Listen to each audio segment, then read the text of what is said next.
Assalamualaikum warahmatullahi wabarakatuh. Yang terhormat Bapak Muhammad Amin, SHIMH, selaku dosen pengampu mata kuliah Hukum Perdata Islam Indonesia, serta teman-teman sekalian yang sedang berbahagia.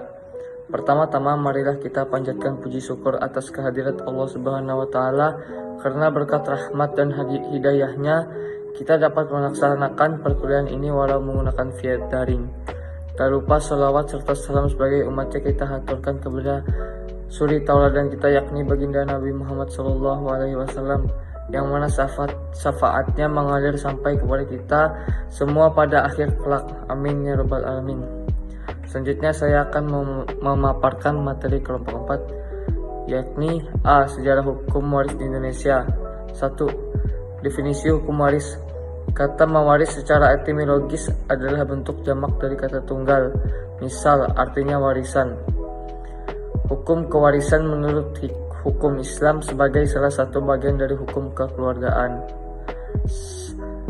Al-ahwalus syahsiyah sangat penting dipelajari agar supaya dalam pelaksanaan pembagian harta warisan tidak terjadi kesalahan dan dapat dilaksanakan dengan seadil-adilnya. Sebab dengan mempelajari hukum kewarisan Islam, maka bagi umat Islam akan dapat menunaikan hak-hak yang berkenaan dengan harta warisan setelah ditinggalkan oleh pewaris, dan disampaikan kepada ahli waris yang berhak untuk menerimanya.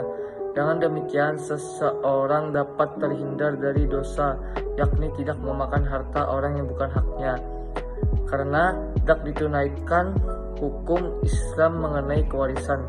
Hal ini lebih jauh ditegaskan oleh Rasulullah SAW. Belajarlah Al-Quran dan ajarkanlah kepada manusia, dan belajarlah faraid dan ajarkanlah kepada manusia, karena sesungguhnya aku seorang yang akan mati dan ilmu akan terangkat, dan bisa jadi akan ada dua orang berselisih, tetapi tak akan mereka bertemu seorang yang akan mengabarkannya. Baik, selanjutnya yaitu bagian kedua, hukum waris di Indonesia. Pemerintahan Hindia Belanda mengeluarkan aturan baru dalam Staatsblad nomor 116 sampai 610 tahun 1937. Dalam Staatsblad ini ditetapkan urusan kewarisan tidak lagi menjadi wewenang raat agama. Kebijakan seperti ini berlaku pula pada pembentukan peradilan agama di Kalimantan Selatan, Kalimantan Timur melalui Staatsblad nomor 638 sampai 639 pada tahun 1937 tentang pembentukan lembaga ketetapan kodi dan kodi besar di Kalimantan Selatan dan Kalimantan Timur. Dalam Staatsblad ini ditetapkan kewarisan bukan menjadi wewenang peradilan. Setelah Indonesia merdeka, pemerintah Indonesia mengeluarkan peraturan pemerintah nomor 45 tahun 1957 tentang pembentukan Mahkamah Syariah Peradilan Agama dan Mahkamah Syariah Provinsi untuk seluruh Indonesia di luar Pulau Jawa, Madura dan Kalimantan Selatan, Kalimantan Timur. Dalam peraturan pemerintah itu ditetapkan salah satu wewenang peradilan agama adalah kewarisan.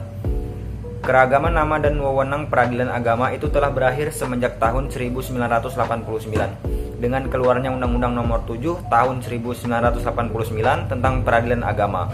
Pasal 49 dari undang-undang ini menetapkan peradilan agama bertugas dan berwenang memeriksa, memutus dan menyelesaikan perkara-perkara di tingkat pertama antara orang-orang yang beragama Islam di bidang perkawinan, kewarisan, wasiat dan hibah yang dilakukan berdasarkan hukum Islam. Wakaf dan sedekah. Dalam pasal 49 undang-undang ini ditegaskan bahwa kewarisan bagi umat Islam di seluruh Indonesia penyelesaiannya menjadi wewenang peradilan agama tentang hukum yang digunakan. Dalam menyelesaikan urusan kewarisan itu adalah hukum Islam tentang kewarisan atau yang disebut hukum kewarisan Islam atau faraid. Dengan demikian dapat disimpulkan bahwa hukum kewarisan Islam merupakan hukum positif di Indonesia khususnya bagi umat Islam. Selanjutnya akan dilanjutkan rekan kami.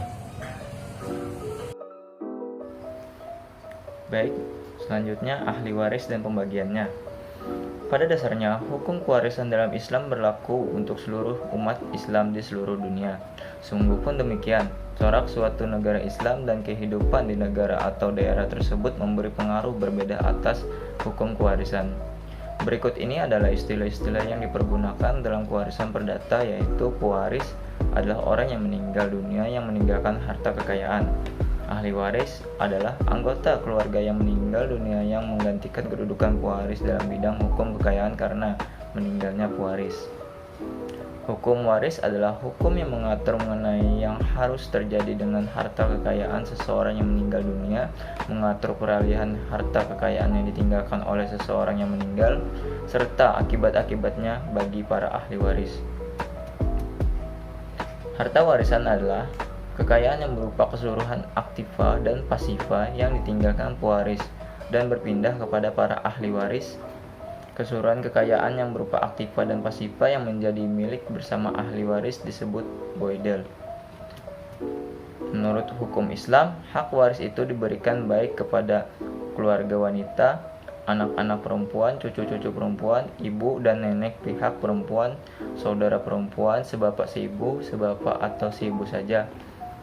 Para ahli waris berjumlah 25 orang yang terdiri dari 15 orang dari pihak laki-laki dan 10 dari pihak perempuan. Mungkin bisa dilihat dari slide berikut ini.